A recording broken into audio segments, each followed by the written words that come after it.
Hey everybody, this is Frankie Day for Frankie Day Models. Okay, for the Sunday evening for you, I have episode number 3 on my Trumpeter USS Texas. Right now, I'm in the tail end of having this thing completed right now, guys. I got it over here right next to me, and we'll take a little review of the Texas here in a couple seconds here. She ain't no stranger to a lot of us out there. She's actually the only one of her type that's afloat today as a Brazilian ship. She was a dreadnought, pre-World War I dreadnought. She was actually a successor to the battleships and the particular cruisers that we had during the Spanish-American War.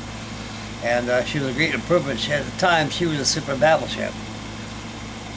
And her particulars, she's a lot more smaller than the Pennsylvania class or California or Colorado class battleships. So those battleships are 624 feet in particulars, but the Texas and her sister ship, New York, they're 573 feet long, so they're a little smaller. But at the time of their launching in 1911, they were very, they're the king of the road. The Texas was really noted for the armament that she can carry. She carried a lot of guns and aircraft, 20 millimeters, 40 millimeter dual purpose. Also, she had her 14-inch, 10 14-inch guns. Out of 5 turrets. Yeah, 5 turrets. And right now she's in her paint schedule of 5D, which is dark, 5S, which is dark sea blue. And her camouflage colors changed during the remainder of campaigns. But she was more or less used at the time. She was used at Normandy. For shell bombardment, A lot of these battleships for the day, the battleships were no longer respected to bombard each other. They're used as for shore bombardment to soften up the shore, so that the Marines will go in and mop up the islands, make it safe for during the island hopping campaign. So battleships actually they're good for shell bombardment, bombarding islands and such. And they were a very well-built ship. The Texas, she's over 105 years old right now.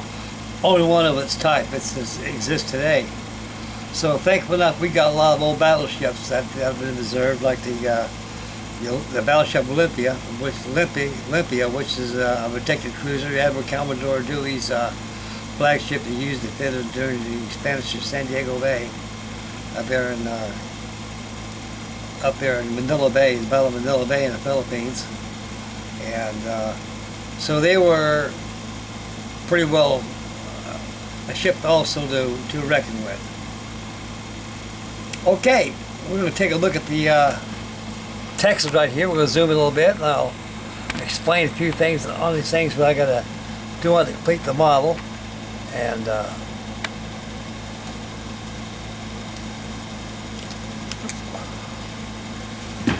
I got all the 20 millimeters on there with the splinter shields. I wonder if we get a little closer. I'm pretty sure that we can.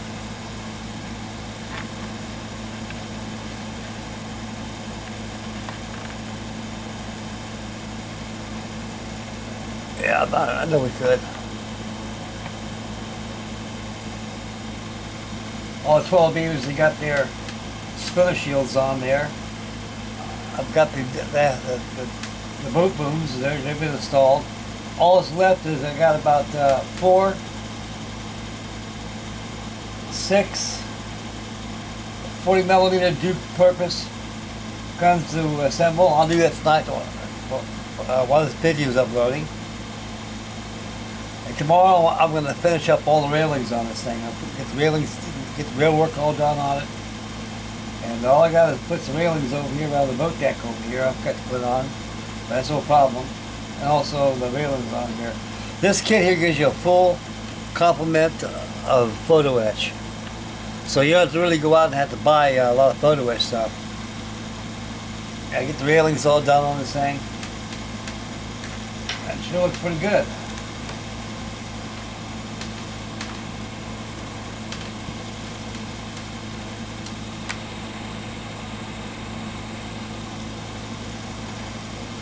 See the fat chunky lines these things have.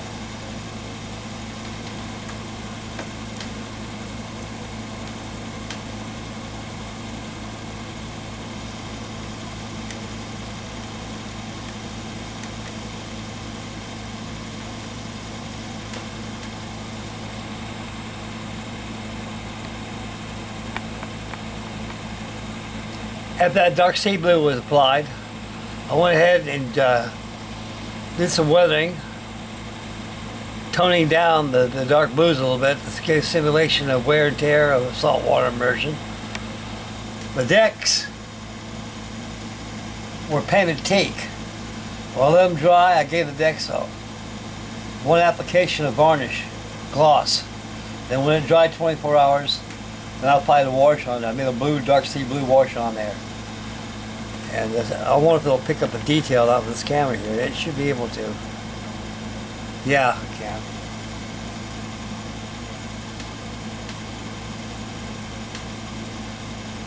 And you can see how on the deck right there, the weathering of the stain on there. Right where I stained it, I used putting a wash on it. These things look pretty black to a sailor's point of view. Being stationed on one of these things.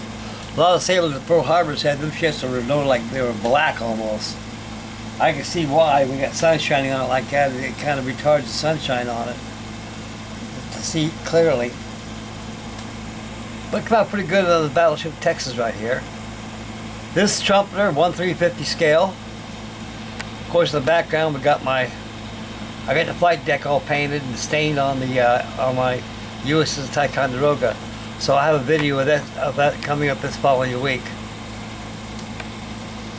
Okay, yeah, like I say, guys, this is a very complicated kit to build. What's so complicated about it is it's all these small parts they give you. They're very small parts. Plus, you got photo etch sub-assemblies you got to go by. You got to put your railings on there or your photo etch and stuff. And like I say, you know, I had to wait for a while so I get me some super glue, because photo etch, which is made out of brass anyway, and styrene glue don't last long, don't hold its strength for long. Eventually it loses its it'll fall off and lose your pieces. But all the time I use that for is like gluing on top of the decks first for the railings, then go back over with a fine toothpick and ACC, right up the base plate of the railings, and you ready to glue in there, reinforcing the glue, and it won't go nowhere. For the novice, this is exercise in patience, especially the small, minute parts they give you in this kit. A lot of photo etch. Every step assembly on this thing acquires a photo etch. They gave you 4 frets on this thing. And I still got a lot more left on my photo etch sheets to get all done. So I got railings due on this thing. I also finished up the 40mm dual purpose, and I got 2 OS2U Kingfishers got to be done. That'll be done last, and I'll have them installed. So hopefully by tomorrow I'll have this thing done by tomorrow.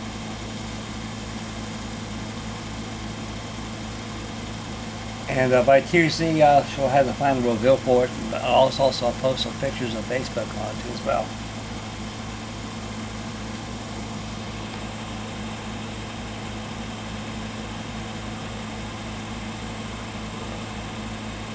Pretty battleship she is, an antique one it is.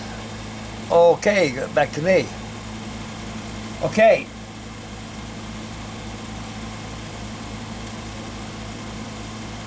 Gotta go ahead and start, this week I'll start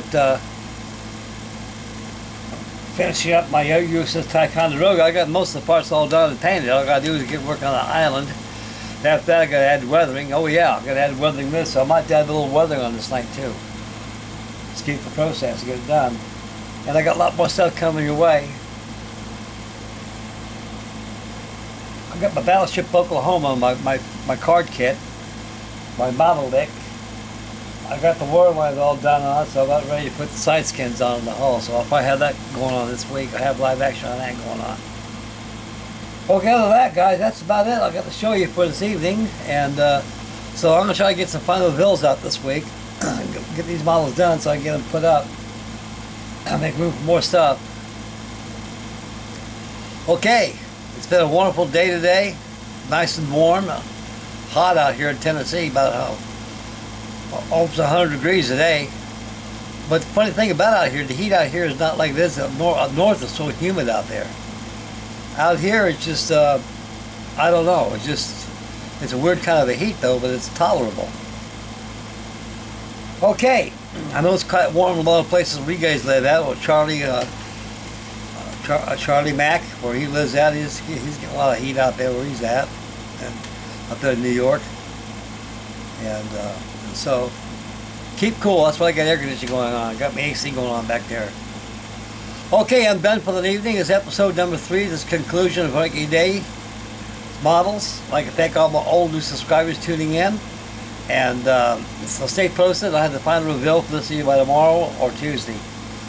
And I will resume back on the Ticonderoga and get some videos of that going out for you. And got a lot of stuff going your way, guys.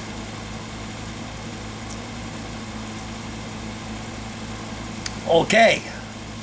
Make mama happy, take care of the little ones, stay focused, enjoy, be aware of your surroundings, get yourself a kit, build on, and start building. And we only got maybe about 5-6 weeks left of good weather out here. And pretty soon it'll start getting cold again. Warm and winter will come in, and you know how it is from there. I sure hope the good blue blazes don't get too cold like it was last year. Last year was the coldest down winter I've ever seen in my life. It was horrible. It was horrible. Wasn't fit for man or beast. Okay, this is Frankie Day Models signing off. We'll catch you guys next video. Catch y'all later, guys. God bless y'all and say your prayers. This is Frankie Day signing off.